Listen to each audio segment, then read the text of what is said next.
പുതിയ വീട് ഉണ്ടാക്കുന്ന ആളുകൾ ശ്രദ്ധിക്കാൻ വേണ്ടിയിട്ടാണ് നമ്മൾ ഈ ഒരു വീഡിയോ ചെയ്യുന്നത്. ഇവിടെ ഇപ്പോൾ നമ്മൾ ടൈലിൻ്റെ വർക്ക് കഴിഞ്ഞിട്ടുള്ള സൈറ്റാണ്. ഇവിടെ നമ്മൾ ഇന്ന് വന്ന് നോക്കിയ സമയത്ത് കണ്ടിട്ടുള്ളതാണ് ഈ ഒരു കറകൾ കാര്യങ്ങളൊക്കെ. ഇത് ഇരുമ്പിൻ്റെ റെസ്റ്റ് പറ്റി പിടിച്ചിട്ടുള്ളതാണ് ഈ ഒരു ഭാഗത്ത്.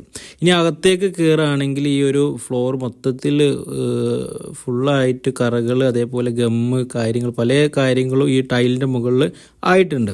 ഇതാണ് ടൈലിൻ്റെ യഥാർത്ഥത്തിലുള്ള ഒരു സർഫസ് വരുന്നത്. ഇങ്ങനെ സംഭവിക്കുന്നത് എന്താ വെച്ചിട്ടുണ്ടെങ്കിൽ, നമ്മൾ ടൈലിൻ്റെ വർക്ക് കഴിഞ്ഞിട്ട് നമ്മൾ പ്രോപ്പറായിട്ടുള്ള രീതിയിൽ ടൈലിനെ അല്ലെങ്കിൽ ഫ്ലോർ ഏരിയ നമ്മൾ സേഫ്റ്റി ആക്കാത്തത് കൊണ്ടാണ്. നമ്മൾ ടൈലിനെ നമ്മൾ എപ്പോഴും സേഫ്റ്റി ആക്കിയിട്ട് പ്രൊട്ടക്റ്റ് ചെയ്യേണ്ടതുണ്ട്. അല്ലെങ്കിൽ നമുക്ക് ഇതുപോലത്തെ ഒരുപാട് പണികൾ കിട്ടും. നമ്മളെ വീട്ടിൽ ഫ്ലോറിങ് കഴിഞ്ഞാൽ ഉടനെ തന്നെ നമ്മൾ എത്രയും പെട്ടെന്ന് തന്നെ ഇതുപോലത്തെ ഷീറ്റുകൾ വാങ്ങിച്ചിട്ട് ഫ്ലോർ പ്രൊട്ടക്റ്റ് ചെയ്യേണ്ടതുണ്ട്. ഇത് ഫ്ലോർ പ്രൊട്ടക്ഷൻ ഷീറ്റാണ്. ഇങ്ങനത്തെ ഷീറ്റുകൾ പല ടൈപ്പിലും നമുക്കിന്ന് വാങ്ങിക്കാൻ കിട്ടും.